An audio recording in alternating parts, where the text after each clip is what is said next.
महाराज की। सभी श्रोतागण एवं जिज्ञासु पूज्य श्री को नमोस्तु करें।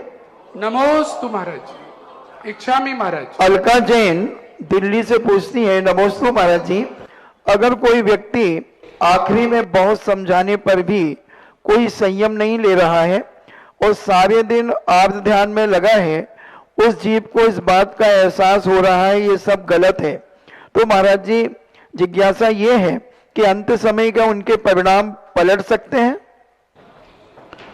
यह कभी कभी क्या है, व्यक्ति का उपादान निमित्तों से इतना प्रभावित हो जाता है कि वो निमित्त की उपेक्षा नहीं कर पाता, और निमित्त कभी कभी उपादान पर इतना हावी हो जाता है कि उपादान उन निमित्तों के से अपना पीछा नहीं छुड़ा पाता। सारी कमी उपादान की होती। उपादान जब कमजोर पड़ता है तो निमित्त हावी हो जाता है, और निमित्त एक बार हावी हो जाए तो फिर उपादान को उससे पीछा छुड़ाना कठिन हो जाता है। जैसे एक स्मोकिंग वाला स्मोकिंग करता है, शुरू तो कर देता है लेकिन छोड़ने में पसीना आ जाता है। शुरू तो कब हो गया शुरू पता ही नहीं चला, एक झटके में शुरू होता है व्यसन, लेकिन जब छोड़ने की बात आती है तो उसको पसीना आ जाता है। शराबी 1 मिनट में शराब शुरू कर देता है, गुटखा वाला 1 मिनट में गुटखा शुरू कर देता है लेकिन जब छोड़ने की बारी आती है तो उसको कितनी मेहनत कितनी दिक्कत होती है, क्योंकि वो निमित्त हावी हो गया। इसी प्रकार जो हमारे इंद्रिय और प्राणी संयम हैं, ये असंयम की तरफ से इतने ज़्यादा घिर जाते हैं कि वो छोड़ने को तड़पते हैं, छोड़ना चाहते हैं, लेकिन निमित्त जो है वह छोड़ने नहीं देता।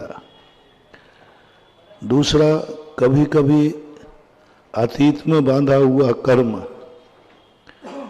इस प्रकार के उपादान को निमित्तों में उलझा देता है, तो वह कर्म जान रहा है कि यह गलत है, फिर भी वो नहीं छोड़ पाता। यदि वह स्थिति में पहुंच गया है कि वह अनुभव में आ गया कि यह गलत है, तो फिर धीरे धीरे निमित्त थक जाएगा। निमित्त की ज्यादा दौड़ नहीं होती, निमित्त ज्यादा पीछे नहीं दौड़ सकता, निमित्त की गति तेज नहीं होती। उपादान की गति को यदि हम बढ़ा दें तो निमित्त इतने पीछे नहीं दौड़ पाएगा कि वो उपादान को प्राप्त कर ले। साधु लोग यही तो करते हैं, अपने उपादान को दूसरे रास्ते पर ले जाकर के इतनी दूर ले जाते जहां निमित्त पहुंच ही नहीं पाता। जैसे नेमिनाथ भगवान इतने दूर पहुंच गए 5 मिनटों पर, वहां अब ही जाना मुश्किल है जहां सीढ़ियां हैं। जब नेमिनाथ के समय 5 मिनटों कैसे होगी? पारसनाथ के समय पारसनाथ टोक कैसे होगी? कैसे बोल गए? तो वो निमित्तों से इतने दूर चले गए, अब निमित्त उनका पीछा भी करना चाहे तो नहीं कर पाएगा। तो इसी प्रकार अपने उपादान को एक फीलिंग होना चाहिए कि मैंने जो किया है वो गलत है, जो मैं कर रहा हूं वो गलत है, और इसको अनुभव में ला करके जैसे मौका मिले वह तुरंत उन निमित्तों से दूर हट जाए जिन निमित्तों से उसके असंयम के परिणाम होते हैं, तो वह बच सकता है। कबीरदास ने लिखा कि हे कबीर, कबीरा तेरी झोपड़ी गल कटकन के बीच, गला काटने वालों के बीच में तेरी झोपड़ी है, तो कितनी दया करेगा, चारों तरफ से त्राही माँ आएगी। तो हमें द्रव्य क्षेत्र काल भाव को भी परिवर्तन करना पड़ेगा, तभी जाकर के हम अपने उपादान की विजय प्राप्त कर सकते हैं और निमित्त को पराजित कर सकते हैं। अर्पिता जैन थांदला से पूछती हैं, नमोस्तु महाराज जी, जिनेंद्र भगवान के कुल में जन्म